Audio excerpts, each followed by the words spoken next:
Praise the lord. ప్రభు అయిన యేసుక్రీస్తు నామములో మీ అందరికీ శుభాలు. అందరూ బాగున్నారు కదా? ప్రతిరోజు దేవుని వాక్యాన్ని దైవ ఆశీర్వాదాలు పొందుచున్నారని నేను నమ్ముచున్నాం. నేటి వాగ్దానముగా 119వ కీర్తన 50వ వాక్యం.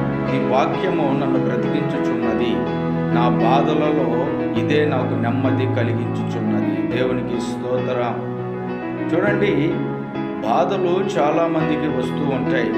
ఈ బాధల వల్ల ఇక నా జీవితంలో నేను ఎదగలేను, నా జీవితంలో నేను ఫలించలేను, నేను అనుకున్నది సాధించలేని చాలామంది కూడా దిగులు చెందుతూ నా జీవితం అయిపోయింది అనుకుంటారు. అయితే నీకు బాధ కలిగినప్పుడు, వేదన కలిగినప్పుడు, చింతపడుతున్నప్పుడు నీకు బాధలలో నెమ్మదినిచ్చేది దేవుని యొక్క వాక్యం. దేవునికి స్తోత్రం.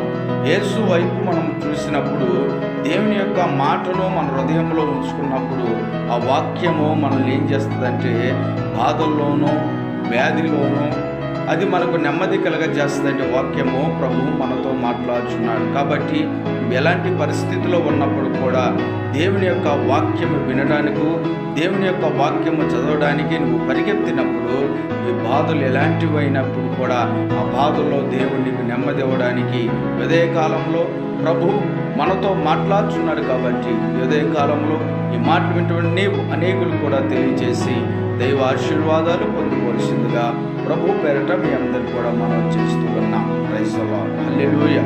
ప్రార్థన చేద్దాం. తలవంచండి. సకల ఆశీర్వాదాలకు కారణభూతుడైన యేసు ప్రభువా, గణనాం బట్టి స్తోత్రాలు స్తుతులు చెల్లిస్తూ ఉన్నాం.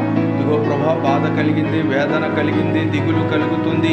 ఈ బాధ నుంచి మా జీవితంలో ఇక మేము విడుదల పొందలేమన్నటువంటి జీవితాలు ప్రభా ఎంతోమంది జీవిస్తున్నారు. అయితే మీరు సెలవిస్తున్నారు, నా వాక్యము మీ పాదములకు దీపమును, మీ బాధల నుంచి విడిపించిందని మీరు సెలవిచ్చిన దాన్ని బట్టి నీకు వందనాలు. ఎవరైతే నా మాటలు అంగీకరిస్తారో, ఎవరైతే నా మాట హృదయంలో చేర్చుకుని దాన్ని ధ్యానిస్తారో, ఎలాంటి పరిస్థితుల్లో ఉన్నప్పుడు కూడా వాటిలో నుంచి నేను నెమ్మది కలగజేస్తానని ప్రభా ఉదయకాలంలో సెలవిచ్చిన వాక్కును బట్టి నీకు స్తోత్రాలు. మాట్లాడిన ప్రతి ఒక్క బిడ్డను ప్రభా దీవించి ఆశీర్వదించి బాధల్లోనూ సమస్యల నుంచి విడిపించి ఈ ఆశీర్వాదం ద్వారా ప్రభా వీళ్ళు మహిమ పొందమని యేసు నామములో అడిగి వేడుకొంచున్నాను తండ్రి. ఆమేన్.